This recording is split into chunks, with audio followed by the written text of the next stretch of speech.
Toda vez que nós nos afastamos do Pai, nós perdemos a nossa identidade antes de perder os nossos recursos.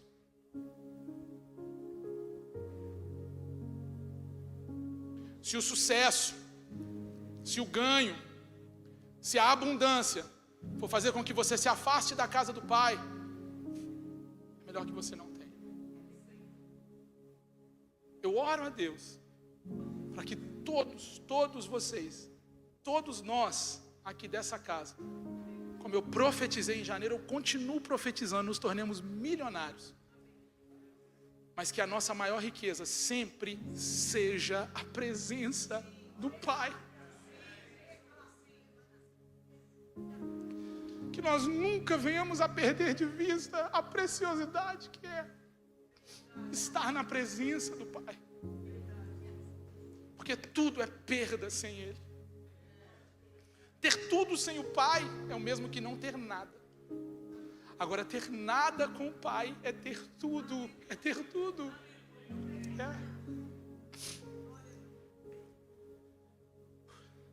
Eu vou chegar no final dessa mensagem, eu prometo. Está muito forte a presença de Deus nesse lugar, irmãos. O maior problema da humanidade não é a crise financeira, é a distância espiritual, a desconexão do Pai. E muitos filhos, eles estão dentro de casa, porém afastados do Pai, com as suas identidades corrompidas e entregue aos fracassos da carne. Como assim, pastor? A nossa vida, ela não é uma mera passagem. A nossa vida, ela é uma representação, é uma exemplificação, ela é um espelho do que nós viveremos na glória com Deus.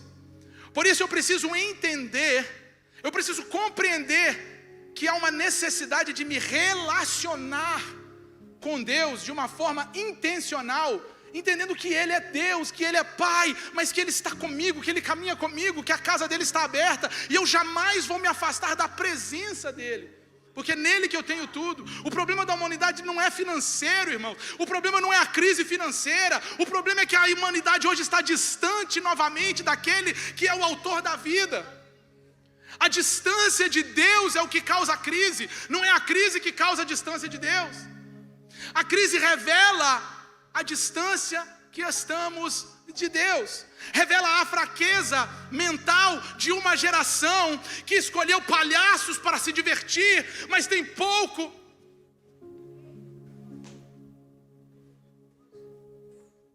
relacionamento com Deus. Eu quero entretenimento, eu quero show, eu quero belezinha. Mas o confronto, quando ele vem, não, irmãos. O Pai, Ele dá estrutura, Ele dá recurso, e Ele ama. E quem ama, corrige. É Ele que dá a estrutura. Toda a estrutura é formada por correção, por direcionamento, por alinhamento, por feedback. Eu amo feedback. Amo feedback, irmãos. Amo. Uau. Terceira realidade, a maior virada acontece primeiro dentro da gente. Fala aí para alguém, para você acordar, que parece que você está meio dormindo, solonento, ou então você está chorando aí. Fala aí. A primeira virada acontece primeiro dentro. Versículo 17, a Bíblia vai dizer que ele, caindo em si, ele disse: quantos trabalhadores de meu pai têm abundância de pão e eu aqui perecendo fome? Quantos de nós estamos olhando a abundância dos filhos e questionando por quê?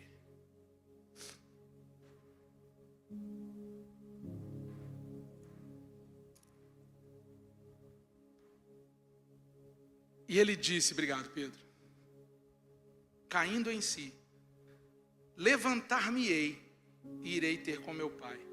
Antes de voltar para casa, ele precisava reconhecer aonde ele tinha se permitido chegar. Primeiro, ele olhava para dentro de si e ele descobre que tudo sem o Pai se torna em nada. A maior conquista começa na sua consciência. Quando eu percebo quem eu me tornei, aonde eu estou, o que está acontecendo, quem eu sou diante de Deus, qual é o significativo que eu dou para o que eu faço. Eu já falei algumas vezes, me perguntaram às vezes assim, como é? Essa semana eu abri uma caixinha de pergunta, eu respondi um bocadinho, mas não tinha, eu tinha um mundaréu de perguntas para responder, e quando eu descobri como é que respondia as perguntas, já estava acabando o trem lá, e eu respondi pouco. Aí agora eu sei responder, então depois eu abro outra caixinha, porque eu descobri que eu não sabia como é que respondia a pergunta lá. Mas eu não sou instagramável ainda, mas eu estou chegando lá, vai dar certo. E uma das perguntas era, como que você se sente sendo pastor? Eu digo para vocês, irmãos, é um privilégio.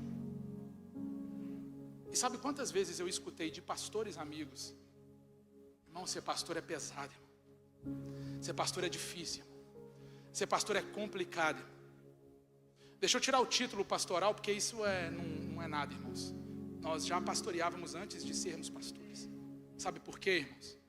Porque a realidade do título de cada um, seja pastor, músico, servidor, diácono, mídia, qualquer um de nós, todos nós temos apenas um título: servos. E ser servo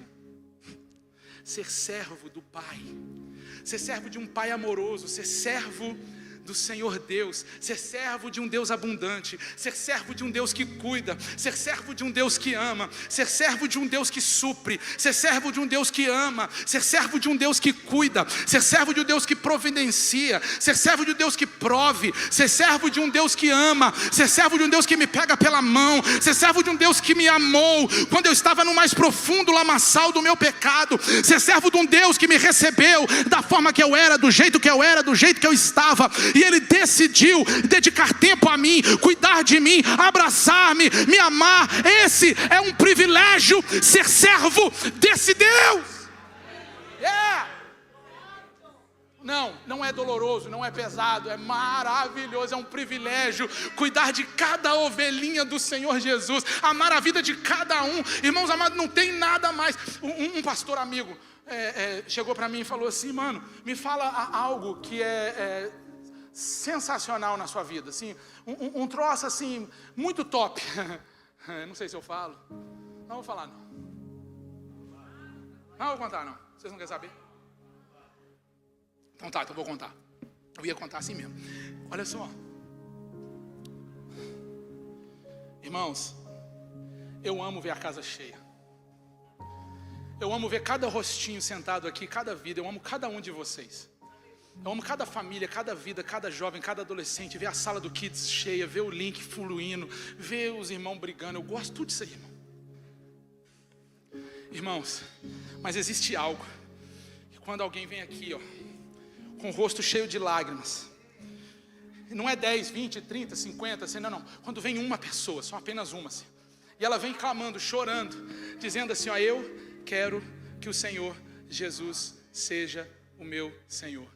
Quando acontece isso, irmãos, existe algo que eu não sei expressar, eu não sei explicar, mas tudo na vida faz sentido. Quando tudo que nós fazemos, apenas uma alma vai para o Senhor Jesus, porque é sobre isso.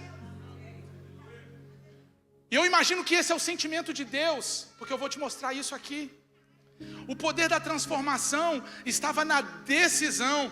Foi uma decisão que o destruiu, e é uma decisão que vai o restituir. A decisão de sair da casa do pai, de tomar a herança, o destruiu. Mas a decisão de voltar para o pai, a decisão de voltar para a casa do pai, foi exatamente o que restituiu todas as coisas na vida dele. Restituiu a casa, restituiu a sua identidade. Foi o filho que decidiu levantar, moer o orgulho, destruir com os empecilhos banais, com a vergonha, com o medo. Ele superou todas essas coisas. A acusação, ele venceu aquilo que poderiam falar, ele venceu aquilo que poderiam achar. Ele superou todas essas coisas em demonstração de moer o seu orgulho, para voltar para a casa do pai e dizer assim: ó, eu não sou digno de ser chamado nem filho, eu sou digno de ser chamado talvez um escravo. Me recebe pelo menos como um escravo. E aí o pai dele vai, antes de que ele fizesse qualquer tipo de declaração, ele ensaiou, ele se preparou. O pai vai correndo arrependendo. Sabe por quê, irmãos? O arrependimento é a porta da nova vida. Uma nova vida, ela não começa no abraço, ela começa na decisão de levantar e voltar para a casa do Pai. A Bíblia diz: voltai ao primeiro amor, voltai ao primeiro amor, voltai ao primeiro amor. Como é que é isso? Está na Bíblia, está escrito, registrado. Então eu preciso ler aquilo todo dia e voltar todo dia para os braços do Pai, voltar todo dia para a casa do Pai, voltar todo dia para os braços daquele que me ama, porque eu não dou um abraço e um beijo no meu Pai somente uma vez a cada 10 meses, não, eu beijo e abraço o meu Pai todos os dias. Quarta realidade, o Pai e a graça. Versículo 20, e levantando-se, ele foi para o seu pai. E quando ele ainda estava longe, ele viu o seu pai. Versículo 20. Põe aí para nós. Levantando-se foi para seu pai. E quando ele ainda estava longe, quem estava longe? Não, o pai. O pai ou o filho, irmão, tanto faz, só para te confundir. Estavam os dois longe um do outro. E quando ele estava longe, viu seu pai. Quem viu o filho? Quem viu o filho? O pai viu o filho. E aí ele se moveu de íntima compaixão. E aí ele, correndo, lançou-se-lhe ao pescoço e o beijou. Ei, o pai e a graça. O pai o viu de longe. Ele se moveu de íntima compaixão. Ele correu, abraçou e beijou. Sabe o que isso significa na cultura judaica? Ele quebra todos os protocolos culturais. O pai nunca corria. O pai nunca corria. O pai nunca corria fora de casa. Era o pai. O pai nunca ia atrás de ninguém. Ele tinha servos que faziam isso. Mas existe alguma coisa, irmãos, em Deus, que quando Ele vê que você decide, de quando você decide se levantar, eu decido me levantar e ir em direção a Ele, existe algo que Ele decide quebrar protocolos, Ele se levanta primeiro. Quando você decide, Ele se levanta. Quando você se levanta, Ele se levanta. Quando você dá um passo, Ele dá 10. Quando você começa a caminhar, Ele corre na sua direção. Ei, Lagoinha Jacksonville, nessa manhã eu vim profetizar sobre a sua decisão. Nessa manhã você decide voltar ao primeiro amor. Yes, Ele está correndo em sua direção. Ele correu porque Ele foi movido de íntima compaixão. O Pai se moveu de íntima compaixão e foi até o Filho e quebrou o protocolo cultural, porque os pais não corriam. Sabe por quê, irmãos? Porque o amor, ele quebra barreiras, ele quebra religião, ele quebra protocolos, ele quebra sistemas, ele quebra governos, ele quebra todas as coisas, porque o amor de Deus para com seus filhos está acima de qualquer coisa. Você vai aplaudir, aplauda o nome de Jesus. Come on. Ei, o pai não pediu explicação. Onde você estava? O que você estava fazendo? O pai correu. O pai abraçou. Ele não está te perguntando por satisfação. Ele não está te perguntando sobre o que você estava fazendo até agora. Ele não estava te perguntando nem por que você estava fazendo. A única coisa que ele fez é entender que o arrependimento coloca Deus indiferente aos nossos pecados. Eles serão esquecidos. Deus não se importa mais com aquilo que Ele perdoou. O que Deus perdoa hoje, amanhã você se lembra, mas Ele não. O que Deus cura hoje, para Ele já não existe mais. O que Deus perdoa hoje, para Ele já está lançado fora. Você precisa entender que Deus está correndo na sua direção. Ele não cobrou a devolução. Cadê a herança? Cadê o dinheiro que você levou? Não. Ele só amou. O que você fez com o que Deus te deu não interessa. Para Ele você é mais importante do que aquilo que Ele te deu. Porque nós fazemos o caminho contrário muitas vezes. Eu preciso amar a Deus por quem Ele é e não pelo que Ele tem. Por quê? Irmão, porque Deus sempre te amou muito antes de você ter qualquer coisa que Ele te deu. Quando você ainda era sei lá, irmão, espermatozoidezinho, Ele já estava cuidando. Entra aqui, vai. Ele te amava quando você ainda nem existia. Ele te amou antes de que você viesse à existência. Ele te amou antes que você se tornasse adulto. Ele te amou antes que você tivesse consciência de quem você é. Ele te amou antes que você viesse para a igreja. Ele te amou antes de você decidir por Jesus. Ele te amou antes de você decidir servir. Ele te amou antes de você entender de que você é chamado e escolhido. Ele te amou antes que você compreendesse que você é alguém, alguma coisa, ou está em algum lugar. Ele te amou. O Pai não te pergunta, cadê, onde está, me devolve. O Pai não pergunta por onde Ele andou ou o que Ele fez, porque os erros, eles não são mais importantes do que o coração contrito e quebrantado diante de Deus. A Bíblia diz que um coração quebrantado e contrito eu não o rejeitarei. Ele restaurou a identidade do filho incondicionalmente, sem medir esforços. Porque a verdadeira herança, ela está na restauração da nossa identidade de filhos e cordeiros em Cristo. Essa é a verdadeira restauração. Versículo 22, mas o Pai disse aos seus servos, pega essa visão em nome de Jesus, eu estou caminhando para o fim. Trazei depressa a melhor roupa, olha ali, vestilho e põe-lhe um anel na mão e sandália nos pés. Posso ser teólogo um pouquinho?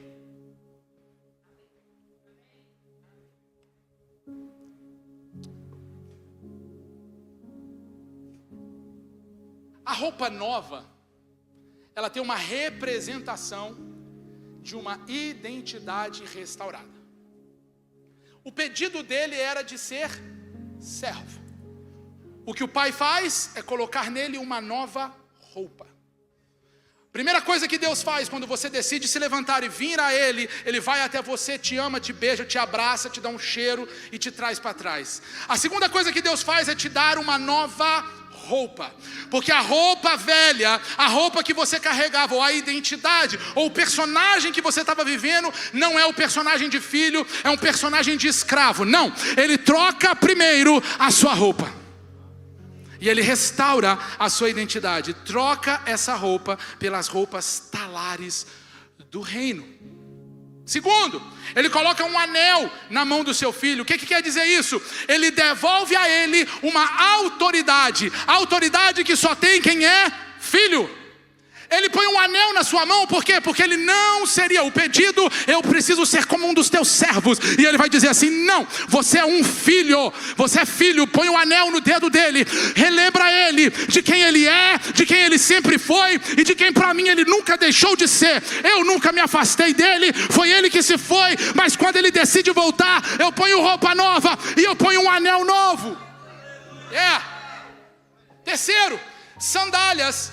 Fala da posição de filho e não escravo, e ele crava isso com uma assinatura final. Por quê? Porque os escravos andavam de pés no chão, os escravos andavam descalço, mas o filho não. O filho anda com a sandália nos pés, o filho anda com a sandália nos pés. A maior conquista está na vida eterna, irmãos, e não é na herança que ele adquiriu, não é na casa que ele teve, não, foi na nova roupa, foi no novo anel e foi nas sandálias. Já não se fala mais de herança ou de bens, agora o assunto é celebrar, porque quem estava morto viveu, quem estava morto está vivo, quem estava morto agora está vivo.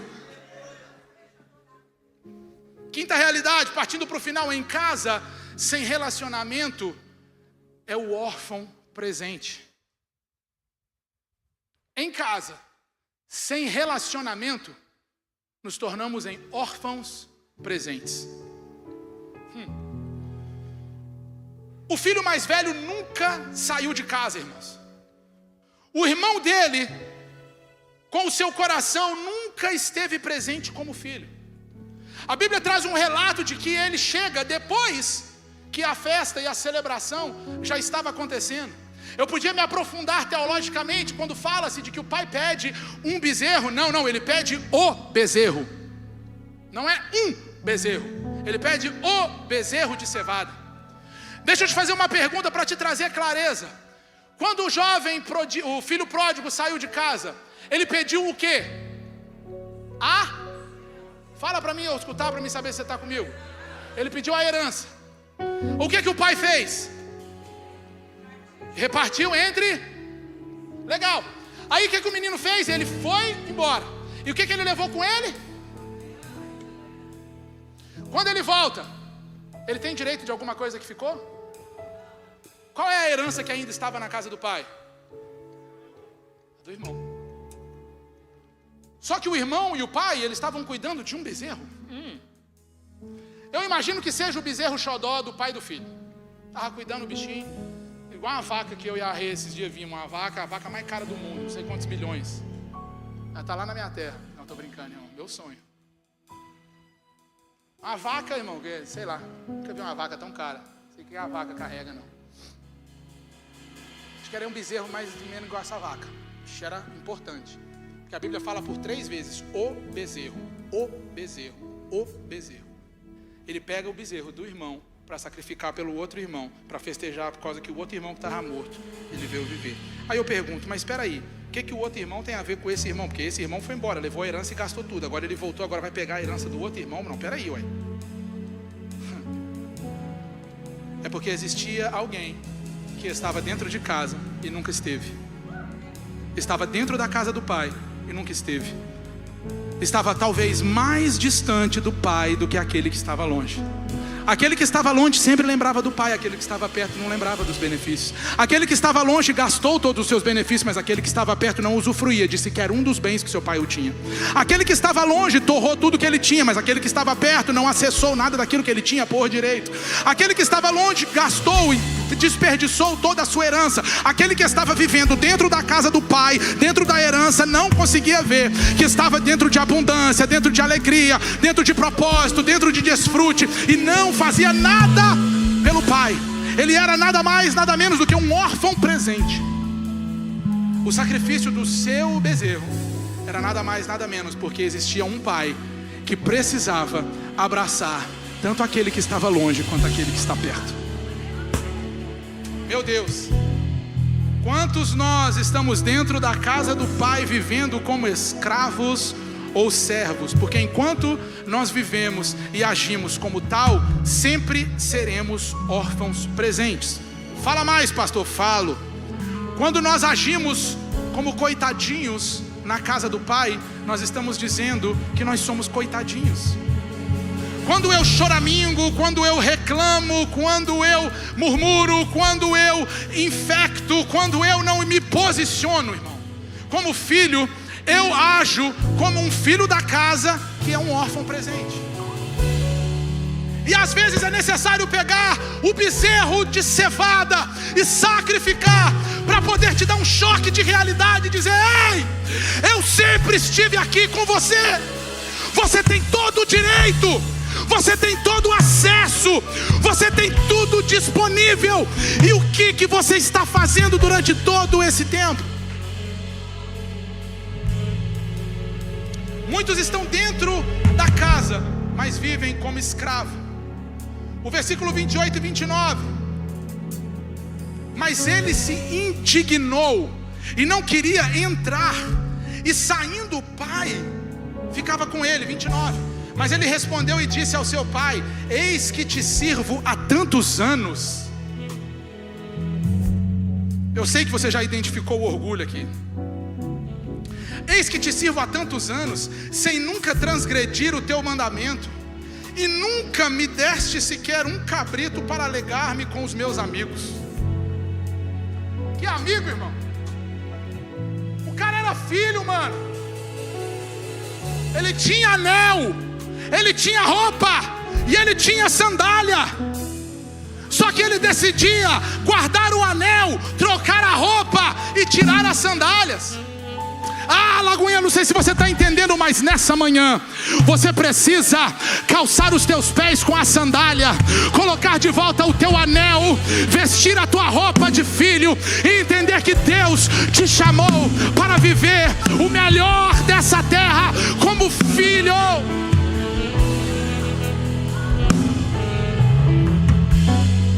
Eu te sirvo há tantos anos. Isso é mentalidade de escravo. Coração sempre distante, pois quem vê o servir mais do que o amar, não aprendeu o desfrute do relacionamento.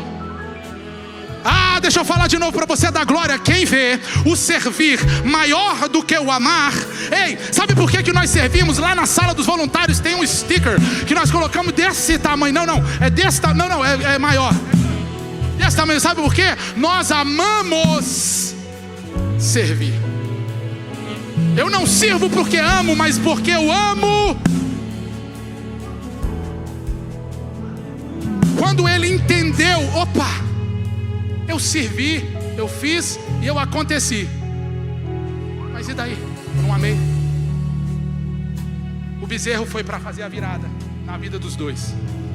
Nem sempre a virada vai para todo mundo, mas ela está disponível para todos. Mentalidade de servo, coração sempre distante. O que faz meu servir leve e suave é a minha intimidade com o Deus a quem eu sirvo. Ele ficou, mas ele nunca celebrou. O orgulho fatal nos leva a um lugar de distanciamento de tudo que temos por direito dentro de casa, irmãos.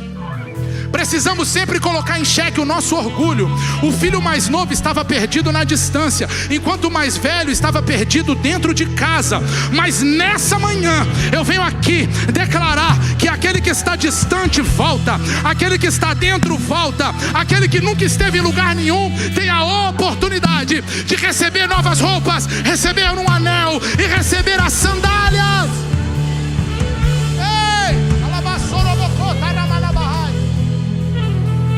Em ambientes diferentes, ambos estavam perdidos e necessitados de uma transformação, porque a maior conquista não é voltar para a casa do pai, mas é nascer de novo. A maior conquista não é voltar para a casa do pai, mas é nascer de novo. A maior conquista não é estar na casa do pai, mas é nascer de novo, é viver o novo de novo. Aleluia! O poder da redenção alcança os de fora, os de dentro e os que nunca estiveram. Fica de pé nesse lugar que você está nessa manhã, em nome de Jesus. Fica de pé, fica de pé.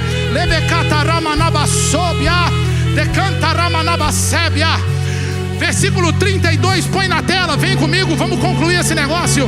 Mas era justo alegrar-nos e regozijarmos-nos. Por quê?